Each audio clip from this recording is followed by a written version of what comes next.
You see, this goes hand in hand because I didn't even plan it out like that, okay?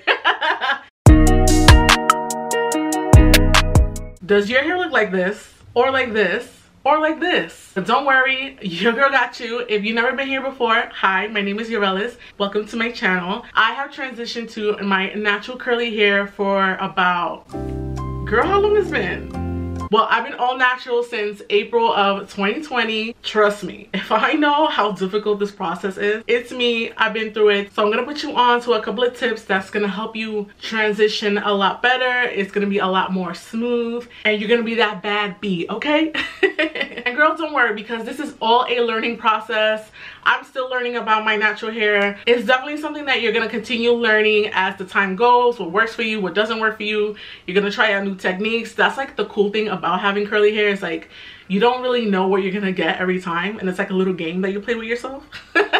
And sometimes it's like super frustrating, and then sometimes it's cool, and then sometimes you're just over it. You just need a blowout. Like right now, like you guys have no idea how badly I want to get a blowout. Like I'm waiting for the perfect temperature, like when it gets super crisp and really cold, like I'm going in, okay? I'm gonna rock my hair straight for like 2 weeks straight.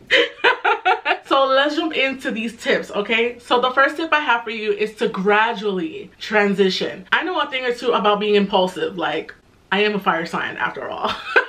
And sometimes we can do things that we later on regret. I suggest that it's just easier when you gradually transition into your natural hair as opposed to doing a big chop. Doing a big chop can be really like shocking, because at first you're like, oh, I'm just so frustrated, I just want to cut it all off. Unless you got the confidence, girl.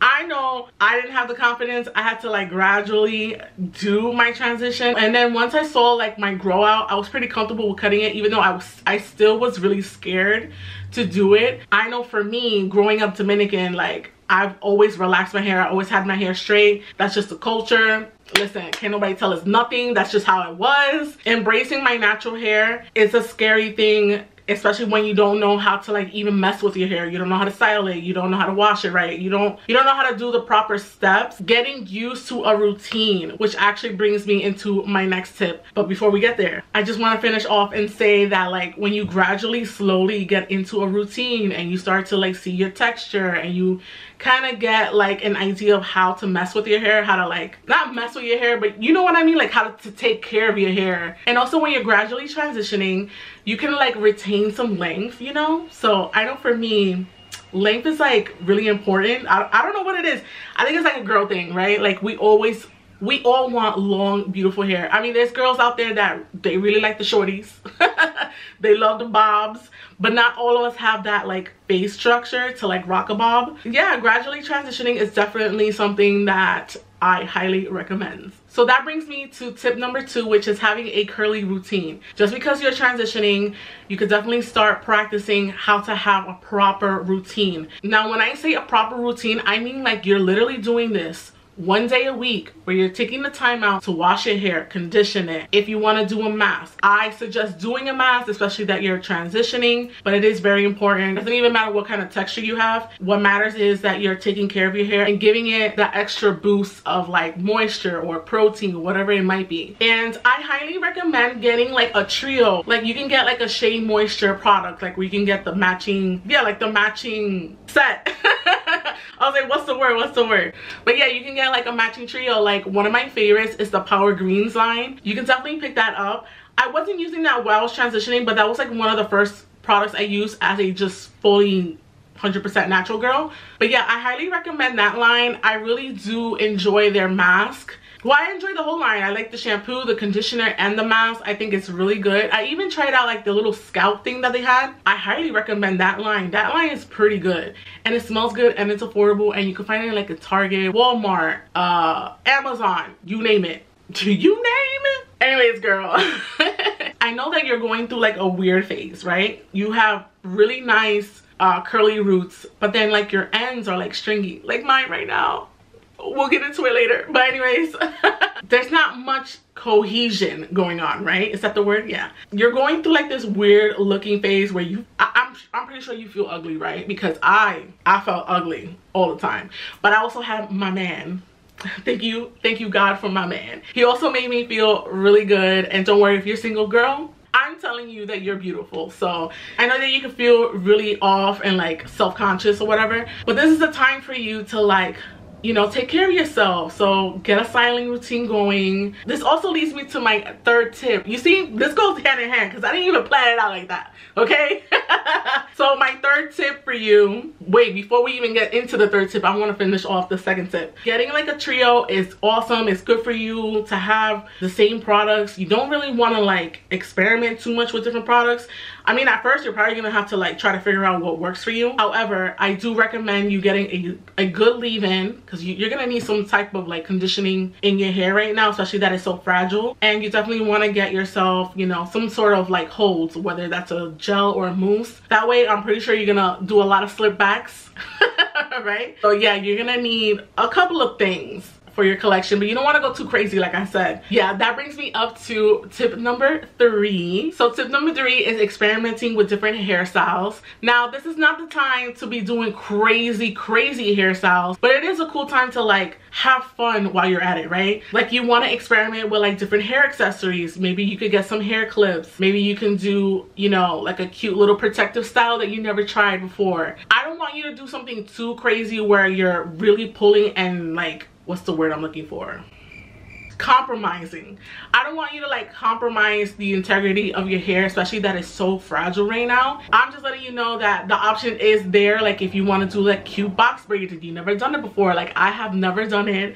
I can't do it. Well, I'm telling myself the story that I created in my head. I'm telling myself I can't do it because I'm really tender-headed, y'all. Like my brain hurts so badly whenever I do like any form of like hairstyle, but I'm trying to like tell myself that that's not true. Like I created this in my head. Like that's just my trauma response. See, we all working on things here, right? Yeah, like if you've never done box braid before, like this is the time for you to like try it out and like make sure that whoever's doing it knows that you're transitioning and you don't want it to be too tight, because at the end of the day you want your hair to grow out really nicely. Back in the day I would have told you like hell to the no, don't do nothing, but in reality like we still want to look cute, all right? We still want to look presentable. You're probably tired of the buns, so this is a great way for you to like experiment. Or maybe like even if you do your bun, you could try to like do a different form of a bun. Like maybe you could do like twist in like the front part first and then putting like a small little bun in the back. You could also get a ponytail from Amazon. You could try to come up with like creative ways to like still look cute while you're transitioning. So you could also do headbands, scarves. You can even do colorful hair ties. Like I always see like this cute little viral videos. You guys seen it too, like where girls would do like the little rubber band hairstyles and they'll do like different color ones. How cute is that? Like you could try something out like that, you know, while you're transitioning to see, you know, what will make you look really cute and presentable. We all go to brunch. Maybe I don't, but like you guys do, right? Maybe you guys go to brunch. You're gonna link up with your friends or that one friend you have, because I know you guys can relate, all right? We all have at least one friend that we can link up with and we want to look cute in front of them, right? Yeah, this is the time for you to go ahead and experiment and see what's good. So tip number 4 should have been like right after tip number 2, but you know, we flowing here, all right? It's all about the vibes. So tip number 4 is we're talking about hair mask. Now, when you're transitioning, you definitely want to have 2 different types of hair mask. You want to have a protein-based hair mask, or you want like a moisturizing type of hair mask. Now you must be wondering, what the heck? How am I supposed to know which one has protein and which one is moisturizing? So I'm gonna help you out and put a few in my description box. You guys could definitely check it out. But basically, a protein hair mask, most of the time it will say that it's protein. Sometimes it doesn't. Like going back to like the Shea Moisture Power Green line, their mask actually does have protein. You want to look for anything that says like hydrolyzed silk protein, hydrolyzed collagen protein, or sometimes it'll just say hydrolyzed collagen, and then sometimes it'll say hydrolyzed keratin or just keratin by itself. All of those terms mean protein. You want to make sure that you're doing a protein mask at least twice a month. When I was transitioning, I did it every single week, but I also found that I was drying out my hair too much. Looking back on it now, I just didn't know at the time. So learn from my mistakes. Like you just have to listen to your hair. It's already naturally dry because it is going through a change. It's having 2 different textures. It's acting funny. She acting weird. She don't know how she want to be. It's tricky, so you have to like look at your hair, take pictures too, you know. That's actually a great bonus tip right there. Like, take pictures of your hair, look at your progress. Is your hair telling you like, I need a little bit of protein, like I feel like it's extra like dry, or like it just feels like straw, like, you know. And I know a lot of times when it's transitioning, you can feel that way. I noticed a difference in my hair whenever I was putting protein in it versus when I wasn't doing anything at all. So for moisturizing hair masks, you definitely want to look out for like ingredients with like coconut oil, avocado oil. Did I say coconut already? Yes. Shea butter. I was gonna say shea. Wow. I was gonna say Shea moisture. No, Shea butter. So you want to look out for any of those ingredients on the bottle, and most of the time it will say like moisturizing, hydrating. They'll put out all those like marketing terms. I will have some recommendations down below for you guys to check out. And this is why I be saying that you need to subscribe to my channel, because I do have a series here on my channel where I test out a bunch of hair masks. I have a mask money series here, so if you guys don't subscribe, you playing yourself. I'll be putting you on, all right? I'll be giving you the tea, all right? I won't be holding back. So make sure you're subscribed, okay? So this brings me to my last tip, tip number 5, patience and self-love. I know it sounds corny, right?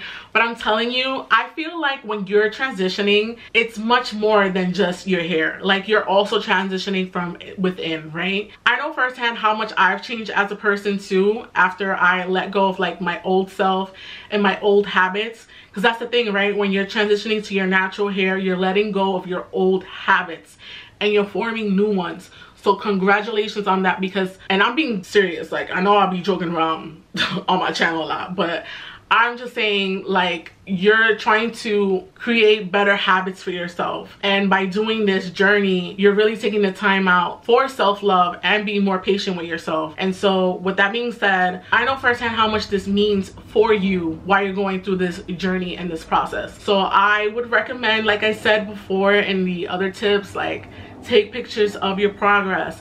It's all about like the small little wins, you know. Don't really focus on how your hair looks, focus on like how it feels, you know. That also goes back to another tip, like when you're, you know, deep conditioning, like how does your hair feel to you? What do you think it needs? Paying attention to like those small little details. And honestly, journaling helps so much, and you can really take out like whatever frustrations you might be feeling at the time, and not being impulsive and doing crazy things with your hair.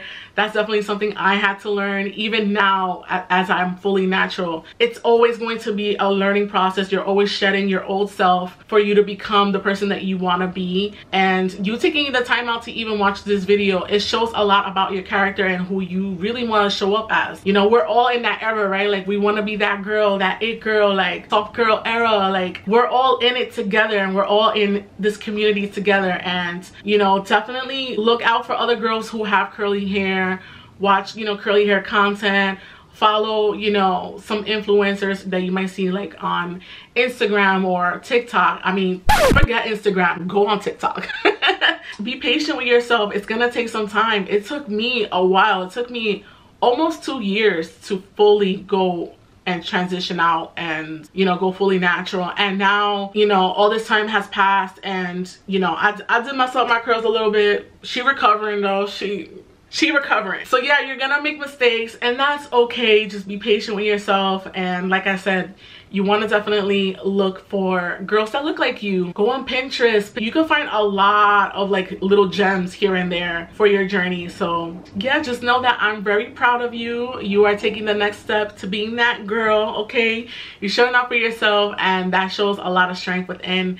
And so I'm very proud of you, and you're very beautiful, and I can't wait to see you with your natural hair. So yeah, leave me any comments down below, any questions that you may have. I'm so happy to like write back to you guys. Yeah, if you're looking for more guidance, I'm your girl, okay? You could come to me, all right? I'm your big sis. Even though I don't have any sisters. I always wanted a sister, but you guys could be my sisters, right? So yeah, you guys, that wraps up today's video. Thank you so much for watching. I really appreciate all of you who took the time out to watch my video. Please give me a thumbs up, and I'll see you guys on the next one. And of course, don't forget to glow. Bye.